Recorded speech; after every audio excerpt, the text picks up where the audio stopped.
We're on page 5 of the other handout now. The handout that says Daniel 8 has Daniel 8, 1 through 27. And what I actually want to do is read through the first 21 verses, at least. But yeah, I'll read through 22 verses. And let me tell you why I'm going to do this. Okay, so, and before I read it, I want you to notice the very familiar graphic that I've given to you at least a half on page 7. I've given to you at least a half a dozen times since we've done Daniel 7. So when we first started Daniel 1, one of the burdens that I felt was, how do I help people really understand? Because that graph there, that graphic, is really the book of all of the prophetic eschatology. All of that in the book of Daniel is in that graphic. And it's been a burden for me to explain, how do you put that together? Because I look at it, I see it. Well, last week I'm going for my prayer walk, and it just hit me. There's 2 verses in the book of Daniel. 2. That's it. That those 2 verses are the key to be able to understand that graph. Literally, I'm just out for a prayer walk and became evident to me, oh, it's just those 2 verses. So if you get those 2, and we're going to look at those today, if you get those 2 verses, you can put that chart together. And if you don't get those 2 verses, no matter what you do, you'll always be confused by that graph. Does that make sense? And my hope, my goal is that you'll see that.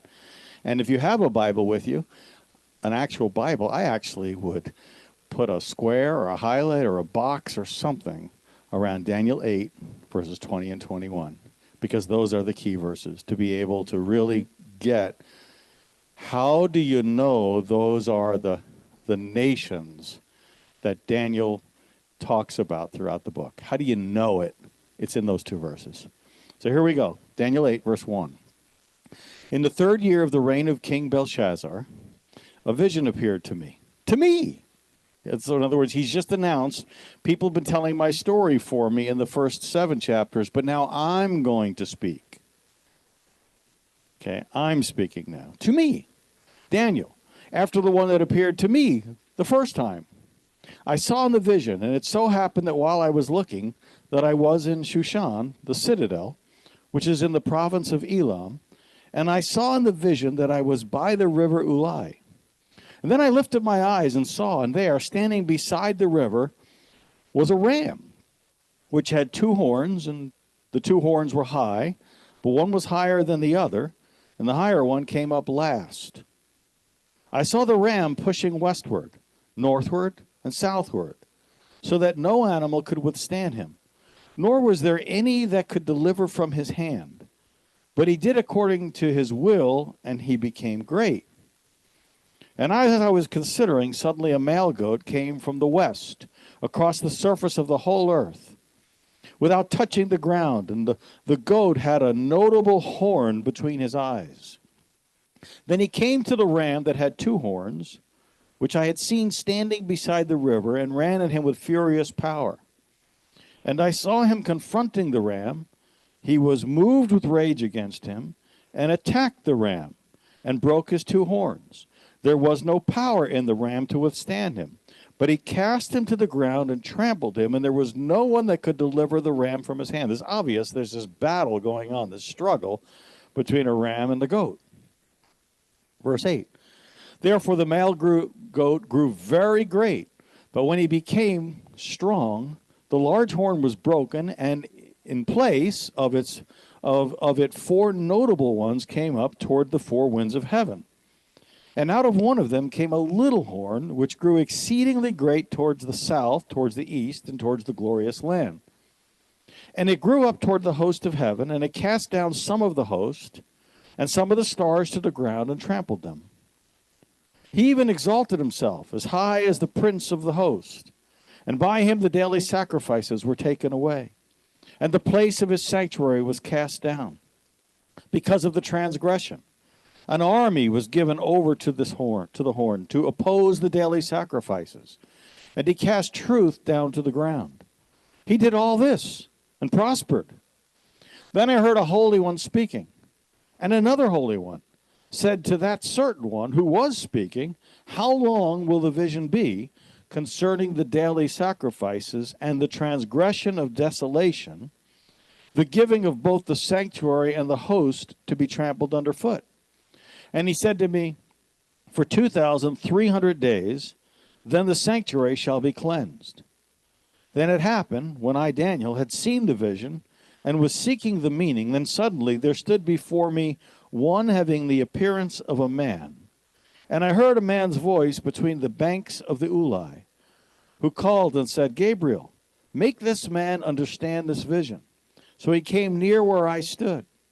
And when he came, I was afraid and fell on my face. But he said to me, understand, son of man, that the vision refers to the time of the end. Now when he was speaking with me, I was in a deep sleep with my face to the ground. But he touched me and stood me upright. And he said, look, I am making known to you what shall happen in the latter time of the indignation. For at the appointed time the end shall be.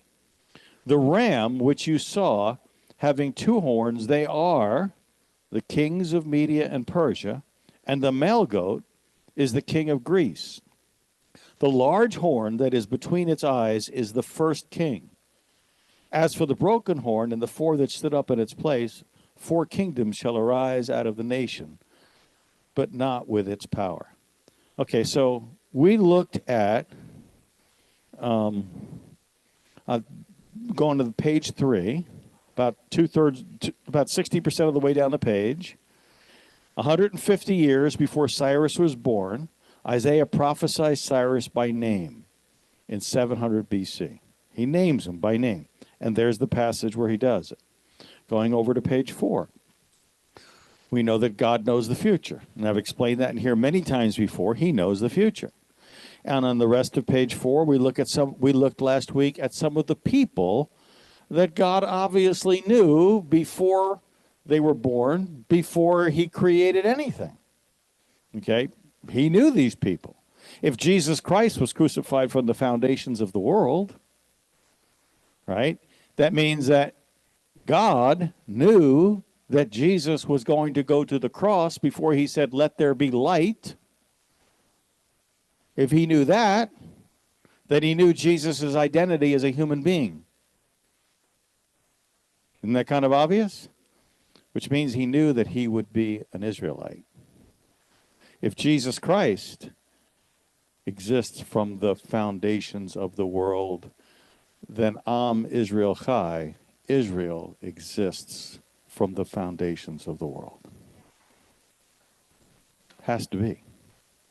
And in the new heaven, there will be the gates around the New Jerusalem, and there'll be 12 gates with the 12 names of the tribes of Israel. Replacement theology denies the new heaven, because the new heaven will have the names of the 12 tribes of Israel on it. And they're not even on the current heaven. So, in other words, Israel, Am Israel Chai, before there was time, Am Israel Chai, after time is over. There's no way to avoid this. So now we're on page 5. If God knew Cyrus 150 years before he was born, we did half of this page, but I'll repeat it. If God knew Jacob from the foundations of the world, if God knew Jeremiah before he was born and conceived in the womb, if God was there knitting David together in the womb in Psalm 139, if God knew everyone's name who was not written in the Lamb's book of life from the creation of the world in Revelation 13:8, doesn't it make sense that God knew the names of those who were written in the book of life from the foundations of the world? Does it not also make sense that God was there knitting you together while you were in the womb? Romans 8:29, for those whom God foreknew, he also predestined to be conformed to the image of his Son, that he might be the firstborn among many brothers and sisters. So because God already knew that you would be written in the book of life, He knew. He did not make you choose Jesus. We spent a lot of time on this last time. He did not make you choose Jesus. He just knew. And all of your decision to accept him or reject him is entirely on you, and you get all the consequences of that. No matter what. The Pharaoh could not say, "You're responsible for me." Judas could not say, "You're responsible." Free will matters. Somebody asked me last week, am I an Arminianist or a Calvinist? I think those are both man-made theological systems, and therefore the answer is I'm both and neither. I believe every single thing that could possibly ever happen, the slightest movement of an electron around a molecule or an atom, God knows. Everything. 1 billion years from now. And everything you and I do, we are fully responsible for. And our individual free will in no way diminishes his absolute sovereignty over everything. And his absolute sovereignty over everything in no way diminishes our absolute free will with all of its consequences. We think those things are in contradiction because we have puny minds. He doesn't. He's so big, he can give full control, or rather give full freedom of will with all of the consequences and still maintain total control. He's that big. He never loses control over anything. An illustration I used in here a couple of years ago, probably when I was talking about Psalms, take a lake and drop a pebble on it, a perfectly still lake, and you'll get ripples. And if you're a really good physicist, you could describe the ripples and how they're going out, the speed and the height of the ripple. Well, don't drop one pebble, drop two. You'd have to be a phenomenal physicist, but you could just do that with the ripples. But now have a hailstorm. And you've got 20 billion hailstones hitting the lake at the same time. And God knows the details of every ripple and how long they'll last. And there's not even hard for him. He doesn't have to calculate it because he just knows it. He just knows it. God is that big. Okay, so not only on that page, not only did God make Cyrus, but he also foretold that Cyrus would be the one who would allow the city of Jerusalem and the temple to be rebuilt. Isaiah 44:26. That's 2 pages earlier. Similarly, God knew Cyrus's purpose. Likewise, God knew Jeremiah's call to be a prophet before he was born. According to the NIV Study Bible note on Ezra 1:1, Cyrus issued the order to rebuild the temple in 538 BC, which agrees with what Walvoord said, the Baptist theologian, back on page 3, which I won't read, but at that, there's a little quote about from John Walvoord, and it says it's 12 years before the feast. Okay, now this is new. Last time, we showed that the vision of Daniel, chapter 8, happened 12 years before Cyrus ordered the temple rebuilt. And Isaiah predicted it about 150 years before it happened. God is at work in our situations then, before we even know that any need will arise. He already knows. And those whom he foreknew, he foreordained that they would be formed into the image of his Son. He knew what you would do with Jesus. So he's been working at forming you into the image of his Son before you were even born, because he knew you would. He didn't make you. He didn't make you, but he knew you would.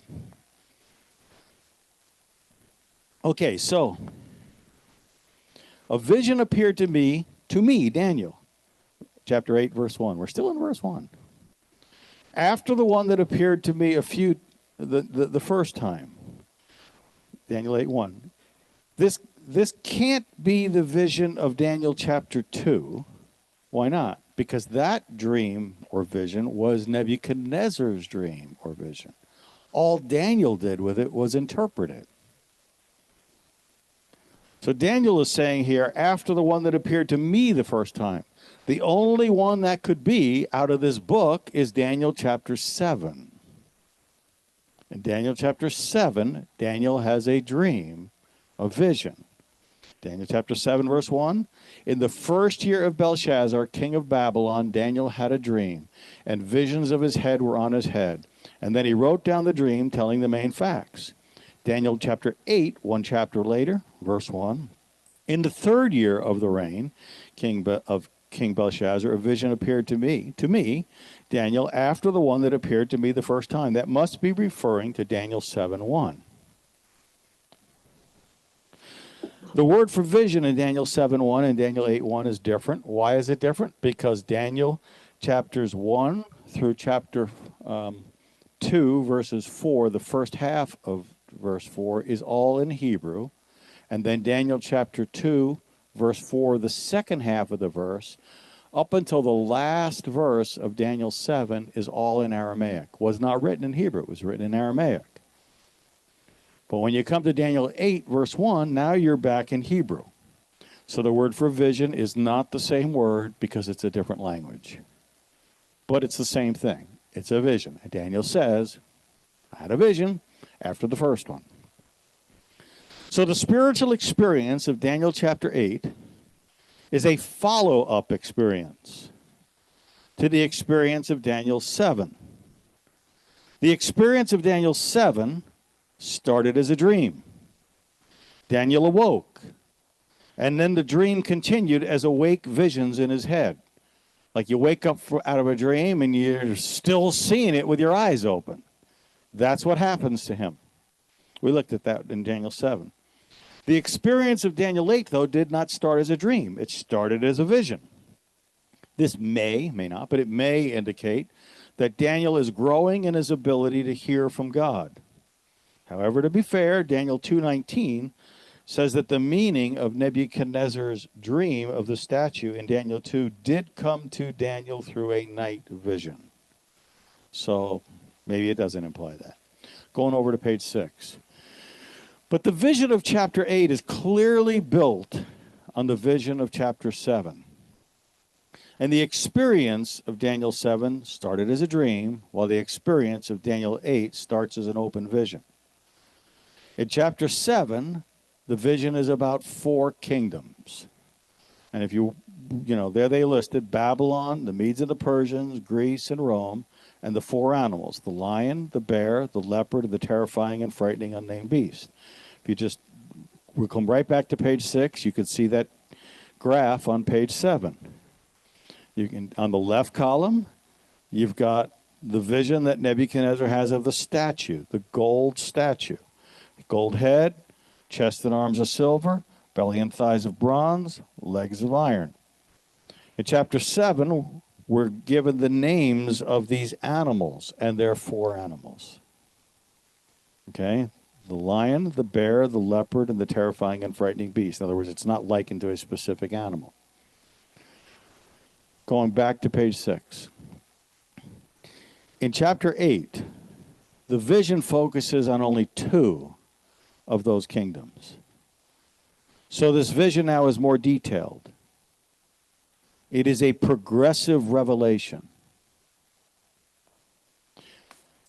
Peter says we're established by present truth. God gives us progressive revelation. Daniel 8:20 plainly tells us that the first kingdom, the ram, and the goat are mentioned in all those verses before, but we're jumping ahead to verses 20 and 21 now, so that as we go back in our later classes to the first part of the chapter, now you're going to know the nations the kingdoms we're talking about, because we did this, because we jumped ahead. Okay, so Daniel 8, the vision focuses on only 2 of those kingdoms. So it's more detailed. It's progressive revelation. Daniel 8:20 tells us that the first kingdom, the ram, is the Medo-Persian Empire. Daniel 8:21 plainly tells us that the second kingdom, the goat, is Greece. So Daniel chapter 8 telescopes in on the middle two kingdoms of Daniel chapter 7. Look at verses 20 and 21 here. The ram which you saw having two horns, they are the kings of Media and Persia. So when we go back and start to look at the first part of this chapter, as we get past verse 1, we're going to know who we're talking about. Because when it talks about the ram, the two horns, the Medes and the Persians. That's that kingdom. Verse 21. And the male goat in all of those verses is going to be the kingdom of Greece. And the large horn that's between its eyes is the first king of Greece. Okay, these three bullets are just, the rest of this page is the key now. Are you all with me so far? Like I'm going real slow, but I think it helps to get it. Okay, so Daniel 8:21 is the first of three times that Daniel mentions Greece. Those are the verses. Based on Daniel 8, we were able to read back to Daniel 2 and 7. And that allowed us to understand that the third kingdom is Greece. Now, we just said it when we were back in an earlier readings, that the third kingdom was Greece, and we saw it like on that graph. But this is how you do it. This is how you end up with that being Greece. Okay? The Medes and the Persians were both mentioned together earlier in Daniel 5:28, 6:8, 6:12, 6:15, 6:28. Additionally, the Medes were also mentioned three other times. I said with mention. Actually, I should have said without mention of Persia. In other words, those last three times, Daniel 5:31, 9:1, and 11:1, are all times when the Medes are mentioned without mentioning Persia. Because of the Medes and the Persians, there's two groups that come together to form one kingdom. I left out the word out there, okay? Y'all with me still? Okay. It really helps the students of prophetic history that Daniel identifies Greece and the Medo-Persian Empire. Not only does Daniel 8 mention Greece and the Medo-Persian empires, but he also specifies that the goat of Greece is the empire that conquers the ram of the Medo-Persians. Did you all see that? It is Greece that conquers the Medo-Persians. It is the goat that conquers the ram. Okay, Daniel chapter 8, verses 5 through 7, and I was considering, suddenly a male goat came from the west across the surface of the whole earth. And I'll just tell you, okay, that's Greece, and the single horn between its eyes is going to be Alexander the Great.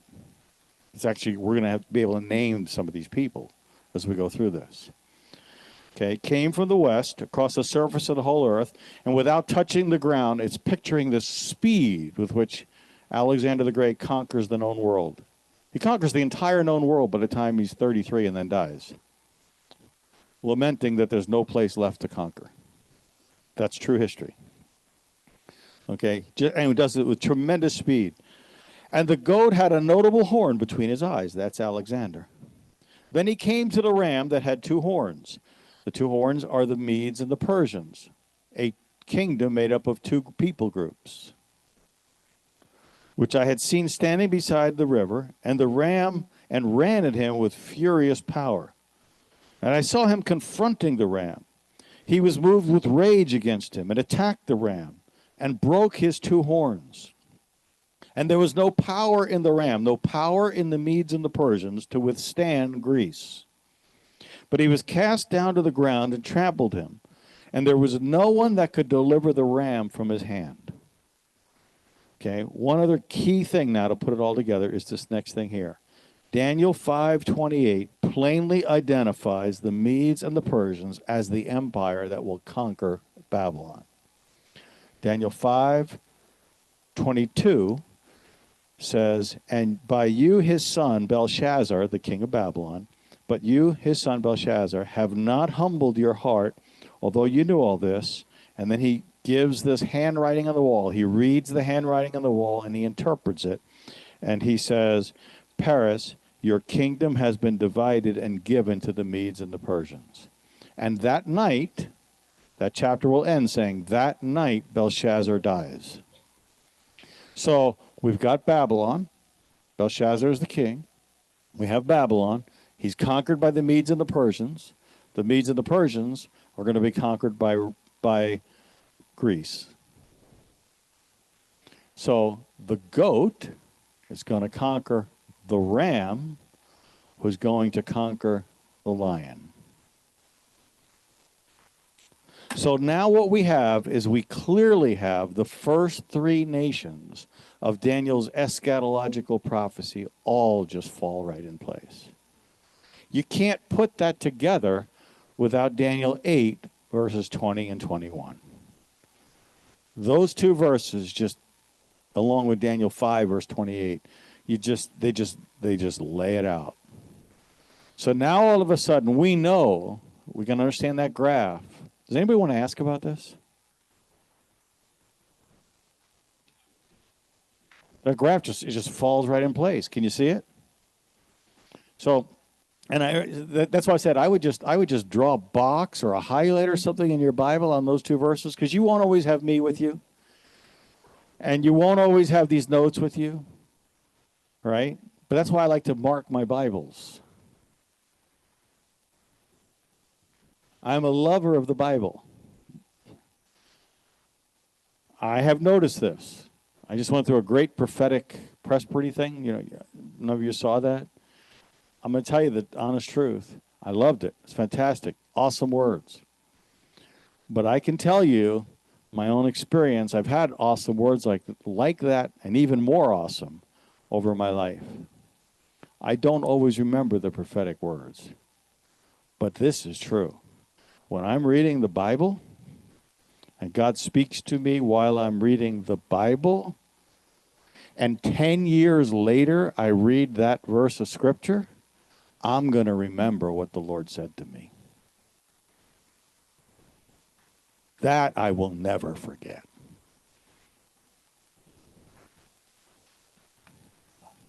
What he said to me when I was reading the Bible. That's why I would mark a Bible. And some of you know what I'm talking. Anybody else have that testimony? It's just, you'll never forget it. But prophecies, what do they tell you? Write them down so you'll remember them. I read the Bible, I'm going to remember it. It's coming back to me when I read the Bible. All right. So page 7. The rest of the time we have, which isn't going to be that long, we're just going to talk about God trains his people to hear his voice. And that's really what just happened with Daniel. He had a first dream, spiritual encounter, and then he has another. And it's built upon the first. So God trains his people to hear his voice. Sometimes the training is uncomfortable. And God often reveals things, revelation upon revelation, line upon line. Mark 4. For there is nothing hidden which shall not be revealed, nor has anything been kept secret but that it should come to light. If anyone has ears, let him hear. Then he said to them, take heed what you hear. With the same measure you use, it will be measured to you, and to you who hear, more will be given. If you try to grow in hearing God's voice, you will grow. That's what he's saying. For whoever has, to him more will be given, but whoever does not have, even what he has will be taken away from him. That thought in verse 22 is found in Luke 8:17. It's found in Mark 4:22. It's found in the Synoptic Gospels. You find similar thoughts in John, but that exact thought is in all three Synoptic Gospels. I like the way the last verse of Ecclesiastes says this, Ecclesiastes 12:14. God will bring every work into judgment, including every secret thing, whether good or evil. We like to think that some works are not going to be remembered on Judgment Day. It's all under the blood. No, no, no. Every work will be remembered on Judgment Day. If for no other reason, so that you can give God glory for forgiveness. Everything will be remembered on Judgment Day. What we do really matters. Isaiah 28. For precept must be upon precept, precept upon precept, line upon line, line upon line, here a little, there a little. For with stammering lips and another tongue he will speak to his people. Paul will quote this, that verse right there, in 1 Corinthians 14:21. And he will say, in the law it says, with stammering lips and another tongue. It's interesting because it's not in the Torah, so Paul calls Isaiah 28 the Torah. The word Torah is not only like we like in our Christian world to have these nice little, nice little boxes. God's got sovereignty, and his sovereignty doesn't allow me to have free will over here, and we have my nice little boxes. And of course, they mean nothing to him. Nothing at all. Like they just don't, because he lives in a different reality.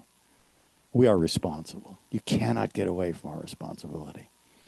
Okay, so we're responsible to do our best to hear from him. And Paul will use that verse there to train the people about speaking in tongues. That's what he's doing. The context of Isaiah 28 is that Israel has been in sin. They're not listening to him. And God says, because you're not listening to me, I'm going to send the Assyrians to you, and they're going to speak in this foreign language. It's going to sound like gerbil to you, and you won't understand a word that they're saying to you. And Paul will use, and it's actually going to be like a form of judgment upon Israel, Tisha B'Av, as you will, when the Assyrians do this. And Paul is using that to explain tongues. And that's why he'll go here. All right, at the bottom of the page. We need to give priority to hearing from God. But we need to recognize that there are times when God is quieter. During those times, God calls us to live in obedience to his written word and to the last word that he gave us. For example, God told Joseph to take Mary and the baby Jesus to Egypt. And as far as we know, he says nothing else to Joseph for 2 years. Nothing. This is the Holy Family. Nothing. And the next thing you know, he says, okay, now the one who's going to kill him is dead, so you can go back. Going over to page 8. There are times when God is conspicuously quieter in our lives. This is reality. I know we spirit-filled people, we want to deny this truth, but it's truth. I've had times in my life when he's quiet. I wish he weren't. But there are times like that. And during those times, we are called to demonstrate our faithfulness to him. And that is the test of Job. And he passed the test. In his humanity, Jesus learned. We have this idea that he knew everything because he's God, but he laid aside his omniscience to know everything. He laid it aside. For example, no man knows the day of his coming. Only the Father, not even the Son of Man. But I guarantee you that he knows now. He's got 7 eyes, meaning perfect vision, sitting on the throne in heaven. He knows everything now. He's God. He laid aside his omnipotence, all his power. He was able to die. He laid aside his omnipresence, his ability to be everywhere at the same time. He could only be in that human body. He is omnipresent now.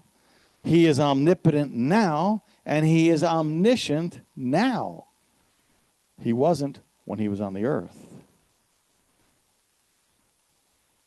So in his humanity, Jesus learned. Luke 1 verse 80. So the child grew and became strong in spirit. Well, that means that his spirit was getting stronger. How can he become strong in spirit if his spirit already had all strength? So his spirit did not have all strength. even though he was fully divine. See that? Luke 2:40, I love this verse. And the child grew and became strong in spirit. So he was not all strength. And in fact, he does not say all power is given unto me until he rises from the dead and ascends to heaven. And he was filled with wisdom. That means that he was not filled with wisdom before he became fuller and fuller with wisdom. Can you see that? And the grace of God was upon him. So this idea of growing in wisdom, as I've looked at this for a few moments, I'll just camp on that for just a moment. Jesus grew in his mental ability. That's what that's telling us. There's different words for, in Greek, that's Luke, different words for wisdom. There's a word, gnosis, which means just knowledge by itself. Like I could know that that's a chair, to know something. I could know your name, to know something. Okay, and then there's another word, which synesis, which means to know the significance of something.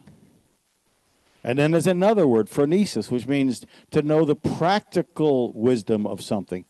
That's practical. There are people who think every sermon's got to be practical. Let me tell you, God does not think so. You think so. I'll give you 20 examples if we have time. That's just not true. Everything doesn't have to be practical. It just doesn't. I just need to love my wife, period. I just need to love the Lord, period. I just need to, there's things I just need to do. Right? Be. I just have to be it. But then this word for wisdom here is Sophia. And you can imagine, you know that word, Sophia. It actually means wisdom that is exhibited in action. So what he's doing is he's being filled by living out a life, wisdom that is exhibited in action. He's demonstrating, he's living it, works, if you will. He's doing it. He's doing it. There's this, I was really thinking about this today. Between the 16th and the 19th century, because when I studied counseling many years ago, there was something, the world believed in something called a homunculus, homunculus, but homunculus. Homonculus. You can see the word human there. And the thought of it was, this is what the world believed. A baby in a womb, from the moment of conception, was a microscopic human being, exactly the same, just smaller.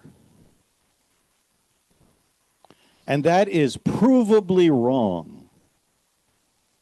It's just not true. That doesn't mean it's not a human being, but it's not the same as a man. It's different. A 2-month-old baby is not the same as a man. And to not recognize the difference is just error, total error. Okay? So for centuries, humanity thought that babies had all of the same intellectual wisdom, all of the same intellectual abilities as an adult. Can I tell you, you could train a 2-month-old baby algebra for the next 6 years, and they're going to get nothing. There's no chance they're going to get it. Because the human brain molecularly develops, synapses form, and the human brain is not capable of understanding some things. I got 3 minutes to stop. This is my reminder. It's just not capable to stop, to learn some things. Jesus grew in wisdom. He grew in his ability to gain information and to use it. He's 12 years old, basically the age of a bar mitzvah, and he's in the temple. Did you not know I must be about my Father's business? He had an awakening. Can you imagine what that moment would have been like for him to realize, I really am God? And I'm not crazy. If you think that, you really are crazy. And I would be too. And there's all kinds of, you could study, the Piaget is an interesting guy to read about. He talked about stages of cognitive development. So there's ways, Jesus grew in 4 ways. He grew physically. I'll go to the end of this page. He grew physically, he grew spiritually, he grew mentally, and he grew in grace. And the fact that, see, grace was upon him. Now, the grace of God is slightly different from grace with God. Okay, grace, charis, the Greek word is the root of the word charisma for the gifts of God, because the gifts are the charis, the graces of God. And it brought God the Father increasing joy to watch his Son living among people. Look how he's exhibiting this at his water baptism. This is my beloved Son. Man, I'm proud of this guy. Look what he just did. That's what happened there. So in this context, to grow in grace implies this idea of growing socially among human beings and how you're living among people. Jesus grew intellectually, he grew spiritually, he grew socially, and he grew in grace. We think that grace is unmerited favor. How can that definition work if grace is on Jesus? If it's on him, how can it be unmerited favor?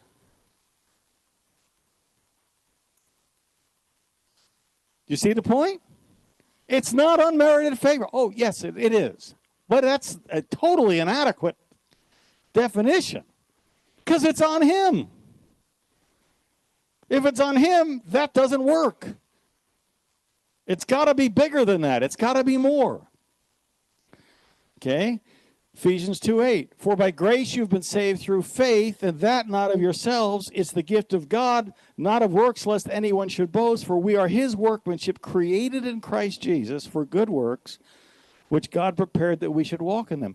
Saved by grace through faith. He does this in our lives, and we're saved. And then grace then requires that we act on it.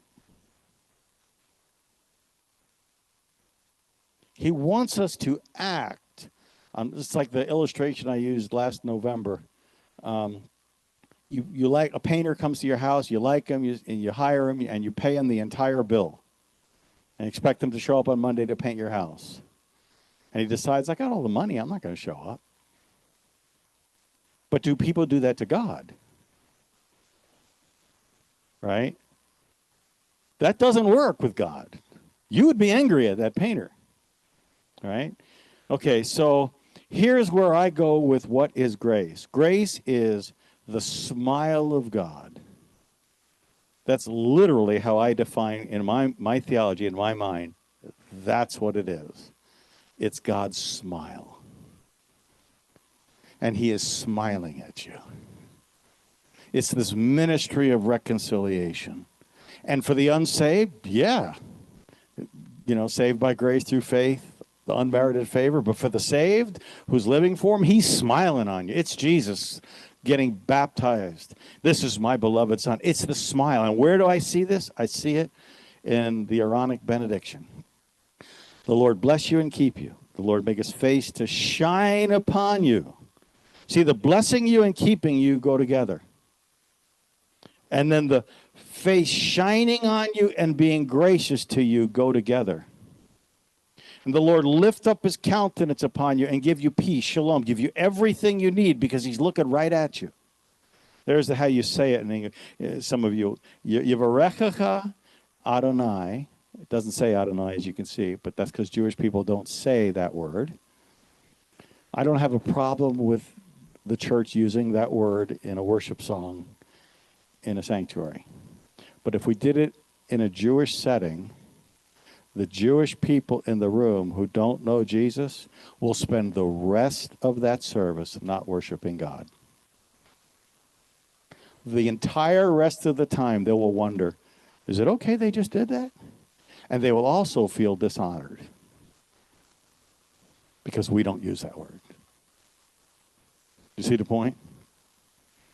And so we just don't use that word. Like, I know I have used it in teaching it at times. Dr. Rudolph has never spoken that word in his life. He visited us one time in here, and someone else used it, and he spoke to me afterwards. We just don't say that word. Okay? Adonai is fine. But that word, that word, so when we see that word, we don't say that word, we say the word Adonai. Because in Ezekiel, several times God says, I'm sending you into exile because you've dishonored my name. So the Jewish response to that is, we're going to honor his name. And that's when the tradition started. The only time the name is spoken is on Yom Kippur by the high priest in the Holy of Holies. Pharaoh, that's my name. Yeah, absolutely, absolutely. But I'm talking about Jewish culture, right? Jewish culture, how Jewish people will respond. Do you want Jewish people to be attracted or turned off? That's what I'm addressing here. Okay? So, Yivarechecha Adonai v'yishmerecha Ya'er Adonai panav alecha v'hunecha Yisa Adonai panav alecha v'yesem lecha shalom. So they shall put my name on the children of Israel, and I will bless them. So you can see in this passage that God is actually saying that I want you to tell the people that my grace is going to be on them because I'm smiling on them. And that's why, for me, grace, I don't have a problem with saying it's unmerited favor. I just think it's an inadequate definition. It just doesn't work because it's on Jesus. So I go with, it's the smile of God. Isn't that beautiful? Makes you want to smile, doesn't it? I'll close with a funny, not a funny, but an illustration that I've used when training people on how to preach. And then, are you coming up, Greg? Let me just close with this thought. If I were training a young person on how to, or anybody, on how to speak to people, I would tell them, and I picked this up because of some things that were said way back when I was in seminary in the early 90s. I want you to imagine that I were to get up in front of the sanctuary at a Shabbat service, and I didn't say a word, and for 30 seconds, all I did was frown. I can't even do it now because of my mood, okay? But if all I did was frown for 30 seconds, what would be the impact on the people? I don't say a word. What would be the impact on the people? What's wrong with this guy? What's going on here? Change the scenario. I walk out, I don't say a word, and all I do is put the biggest grin on that I can possibly put on for 30 seconds. Just 30 seconds. What's going to be happening in that room within 30 seconds? You're going to hear people laughing. The power of a smile. Smile. It'll change your heart.